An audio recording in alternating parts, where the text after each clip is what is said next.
Assalamualaikum warahmatullahi wabarakatuh. Perkenalkan, nama saya Claudia Febrina Putri dari Pendidikan Pariwisata A dengan NIM 1902792. Di sini saya akan memberikan penjelasan mengenai pendahuluan dari penelitian kami yang berjudul Adaptasi Standar Operating Procedure di Teknik Kopi dalam menghadapi COVID-19. Standar Operasional Prosedur atau biasa disebut SOP adalah standar yang digunakan oleh perusahaan maupun lembaga-lembaga lainnya sebagai pedoman bagi karyawan, manajer, maupun orang-orang di sekitar tempat kerja tersebut untuk melakukan pekerjaan agar meminimalisir kesalahan kerja. Di setiap perusahaan pasti memerlukan standar operasional prosedur atau biasa disebut SOP ini sebagai acuan untuk melakukan aktivitas dan sebagai tolak ukur dalam menilai karyawan dalam bekerja.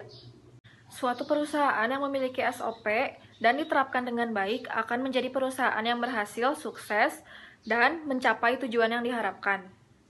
Tanpa SOP antara karyawan dan manajer akan terjadi kesenjangan dan tidak akan melakukan tugasnya dengan baik. Hampir di seluruh sektor di wilayah Indonesia, termasuk sektor pariwisata, memiliki standar operasional prosedur. Salah satu contohnya adalah Teknik Kopi. Teknik Kopi yang berada di daerah Cibeber, Cimahi Selatan, memiliki SOP di seluruh kegiatan operasionalnya untuk membantu dalam menilai karyawan dalam bekerja dan sebagai standar untuk mengetahui apakah produk yang dihasilkan sudah sesuai dengan yang diharapkan. Dalam penelitian ini, kami menganalisis bagaimana adaptasi teknik kopi dalam menghadapi COVID-19 ini dan apakah SOP yang dibuat oleh teknik kopi ini sudah sesuai dengan protokol kesehatan yang disarankan oleh pemerintah. Dan di sini kami menganalisis SOP personal hygiene, kesehatan dan keselamatan kerja pada karyawan di teknik kopi. Cukup sekian pembahasan dari saya, mohon maaf bila ada kesalahan. Bagian selanjutnya adalah metodologi penelitian. Terima kasih. Wassalamualaikum warahmatullahi wabarakatuh. Assalamualaikum warahmatullahi wabarakatuh. Perkenalkan, nama saya Anastasia Delavia, NIM 1905434 dari jurusan Pendidikan Pariwisata kelas A. Video ini saya buat untuk melanjutkan dari video pemaparan sebelumnya yang dilakukan oleh teman saya, yaitu Claudia Febrina Putri dengan NIM 1902729. Selanjutnya, saya akan menjelaskan tentang metode penelitian yang dilakukan oleh kelompok kami. Di metode penelitian, kami menggunakan jenis kualitatif atau deskriptif dengan metode wawancara.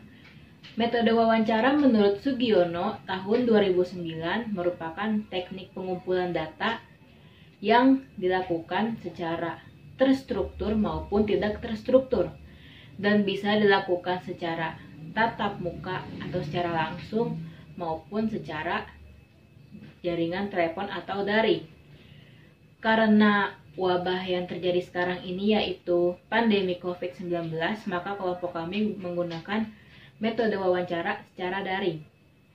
Data diperoleh dari salah satu karyawan yang bekerja di Teknik Kopi di Cibeber, Cimahi, Bandung. Setelah itu, hasil wawancara direkam, kemudian dipaparkan dalam artikel jurnal secara naratif. Selanjutnya adalah pembahasan dan akan dijelaskan oleh rekan saya. Assalamualaikum warahmatullahi wabarakatuh. Perkenalkan, nama saya Nabila Putri Niabi dengan NIM 1905733 dan di sini saya akan mempresentasikan mengenai hasil dan pembahasan. Menteri Pariwisata dan Ekonomi Kreatif Wisnu Thamaka Subandyo sedang menyiapkan standar operasional prosedur atau yang bisa disebut dengan SOP di sektor pariwisata untuk menghadapi tatanan normal baru atau new normal. Hal tersebut sebagaimana diperintahkan oleh Presiden Joko Widodo dalam rapat terbatas melalui konferensi video yang digelar pada Kamis 26 Mei. SOP yang akan diterapkan di sektor pariwisata akan disiapkan berbagai macam bidang SOP tersebut banyak kaitannya, misalnya di hotel, restoran, dan lainnya yang akan diterapkan, kata Wisnu Tama usai rapat terbatas melalui konferensi video. Menurutnya, SOP sektor pariwisata nantinya harus benar-benar diterapkan secara ketat. Bila pihaknya mengetahui ada yang melanggar SOP, pemerintah tak segan mencabut izin wisata tersebut. Pasalnya, pelanggaran SOP dikhawatirkan dapat menyebabkan laju penyebaran virus corona atau COVID-19 di sebuah wilayah kembali meningkat. Ini tentu punya konsekuensi yang tinggi, kata Wisnu Tama. Menteri Koordinator Bidang Perekonomian Airlangga Hartarto juga menyatakan pemerintah sedang menyiapkan standar operasional prosedur atau SOP, skenario new normal untuk sejumlah sektor usaha di tengah pandemi virus corona. Beberapa sektor diantaranya pariwisata dan perdagangan. Airlangga menjelaskan untuk sektor pariwisata, pemerintah akan merinci SOP untuk hotel hingga restoran. Dengan demikian, operasional bisnis di pariwisata nantinya akan berubah dari sebelum adanya pandemi tersebut. Wabah virus corona menghantam berbagai industri di pariwisata dunia. Tak hanya di Indonesia, industri pariwisata di Amerika Utara, Eropa, dan Asia diproyeksikan menurun. Hal tersebut secara keras menuntut pada semua sektor yang bergerak di segala bidang, terutama sektor kepariwisataan, untuk mau tidak mau merubah atau bahkan menambahkan beberapa poin-poin SOP yang baru menyesuaikan sebagaimana protokol kesehatan pencegahan penyebaran rantai virus COVID-19 tersebut. Berdasarkan hasil penelitian yang telah kami lakukan dengan melalui wawancara secara online kepada objek penelitian yang berupa perusahaan kedai kopi atau kafe, maka diperoleh data sebagai berikut. Berikut kami cantumkan beberapa gambar singkat mengenai si kedai kopi tersebut yang disebut dengan teknik kopi beserta alamat Google Maps-nya. Dan untuk profil singkatnya, teknik kopi merupakan kedai kopi dengan harga kantung pelajar yang nyaman, cocok untuk santai sendiri maupun berkelompok. Kedai kopi ini beralamat lengkap di Jalan Ibu Ganirah nomor 118, Cibeber, Kecamatan Cimahi, Kota Cimahi, Jawa Barat.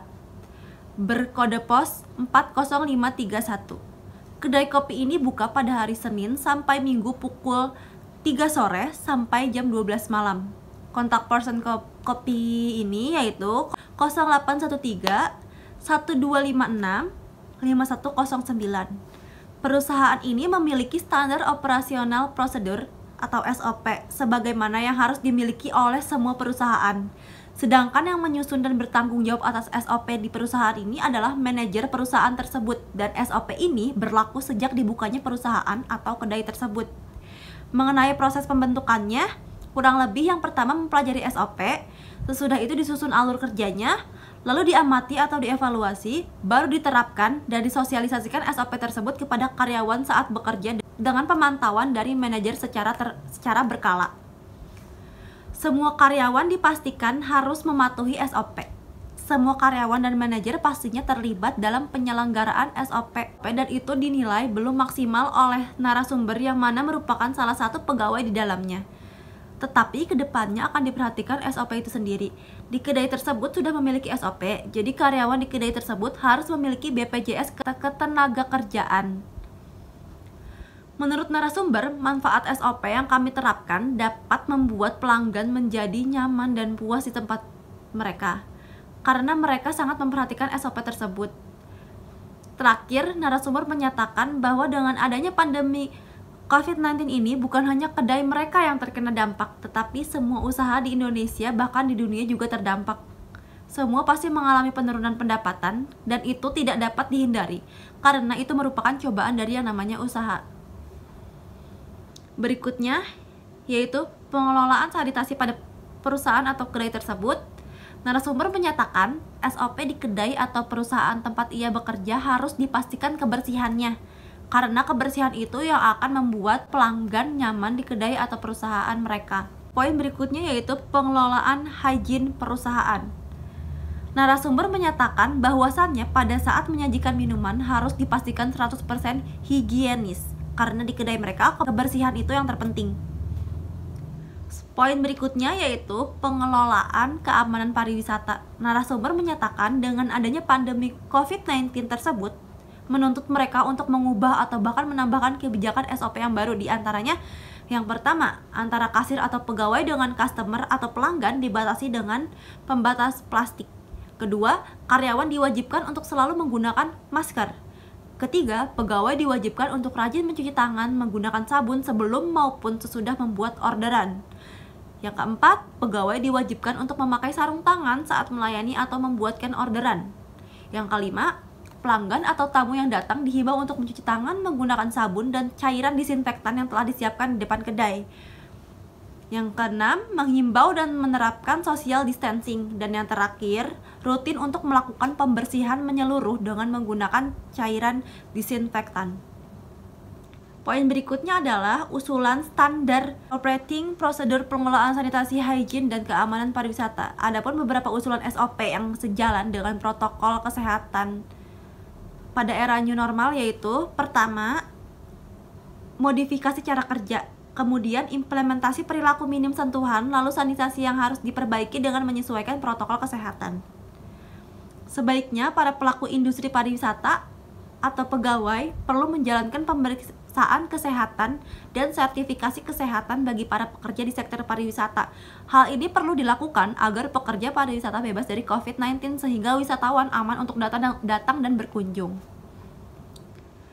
Selanjutnya, perlunya menerapkan praktik baru untuk akomodasi makanan dan minuman bagi keamanan serta kesehatan para pengunjung, seperti penggunaan wadah makanan atau piring sekali pakai.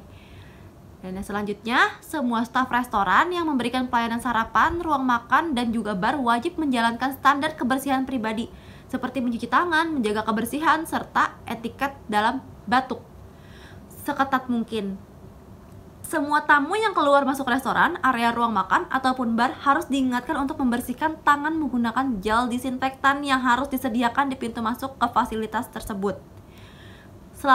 Yang selanjutnya, selalu bersihkan permukaan meja dengan disinfektan setiap selesai memberikan pelayanan. Pada mesin kopi, soda, dan sejenisnya, pada bagian yang lebih sering bersentuhan dengan tangan pengguna harus dibersihkan dan didesinfeksi sesering mungkin. Dan yang selanjutnya, prosedur yang biasa telah dilakukan harus tetap dijalankan. Semua perlengkapan dan peralatan makan harus dicuci dan didesinfeksi dengan mesin pencuci piring, termasuk barang-barang yang belum digunakan karena ada kemungkinan kontak dengan tangan staf ataupun tamu. Jika harus mencuci tangan secara manual, lakukanlah langkah cuci, disinfeksi, bilas dengan kewaspadaan lebih. Keringkan piring dengan kain lap atau tisu sekali pakai. Taplak meja dan serbet juga harus dicuci secara rutin. Sebisa mungkin, direkomendasikan untuk memiliki maksimal 4 orang dalam luasan 10 meter persegi dalam ruang. Meja juga harus ditata dengan jarak dari sebuah kursi ke kursi lainnya lebih dari 1 meter dan sebisa mungkin memberikan jarak antara wajah tamu setidaknya 1 meter. Dan poin selanjutnya yaitu infografis pendukung standar operating prosedur pengelolaan sanitasi, hygiene, dan keamanan pariwisata yang telah kami cantumkan dan bisa dilihat contohnya. Baik, saya rasa hanya segitu saja yang dapat saya presentasikan. Selanjutnya saya serahkan kepada saudari Sekar Hasanah Nurbaiti untuk dilanjutkan kembali presentasinya. Assalamualaikum warahmatullahi wabarakatuh. Perkenalkan, nama saya Sekar Hasanah Nurbaiti, NIM 1904959 dari Pendidikan Pariwisata A. Di sini saya akan menjelaskan kesimpulan. Dalam standar operasional prosedur atau SOP yang dilakukan oleh Teknik Kopi untuk menghadapi pandemi COVID-19 adalah harus dipastikan kebersihannya. Oleh karena itu, hal yang diupayakan karyawan di Teknik Kopi dalam menjaga sanitasi dan hygiene dengan mencuci tangan dengan sabun saat bekerja, rutin mendisinfektan seluruh tempat, menggunakan sarung tangan dan masker saat bekerja, menjaga kebersihan pada produk baik dari bahan hingga produk jadi. Pada sesi kasir diberikan batas plastik, serta melakukan social distancing. Sanitasi dan hygiene yang dilakukan oleh perusahaan Teknik Kopi ini sudah cukup memenuhi standar protokol keamanan yang disarankan oleh pemerintah, seperti melakukan social distancing, memakai masker dan sarung tangan saat bekerja, rutin mendisinfektan tempat bekerja, dan menjaga kebersihan produk sudah cukup memenuhi standar protokol yang disarankan. Untuk SOP personal hygiene keselamatan dan kesehatan kerja pada karyawan. Semua karyawan dan manajer terlibat dalam penyelenggara SOP dan itu dinilai belum maksimal oleh narasumber kami. Tetapi mereka sudah memaksimalkan penerapan SOP sehingga manfaat SOP yang diterapkan dapat membuat pelanggan menjadi nyaman dan puas. Di kedai tersebut sudah memiliki SOP personal pada karyawan. Setiap karyawan di kedai tersebut harus memiliki BPJS Ketenagakerjaan. Untuk kedepannya kami peneliti harap ada peningkatan atau kemajuan dalam SOP untuk karyawan dan juga membuat standar operasional prosedur atau SOP untuk skenario new normal yang sesuai untuk karyawan dan pengunjung, terutama di bidang jasa dan pariwisata. Karena jika ada yang kurang dalam penanganan dalam new normal, itu hanya membuat penyebaran virus ini akan meningkat drastis dari yang sebelumnya. Sekian dan terima kasih dari saya. Mohon maaf jika ada kesalahan. Wassalamualaikum warahmatullahi wabarakatuh.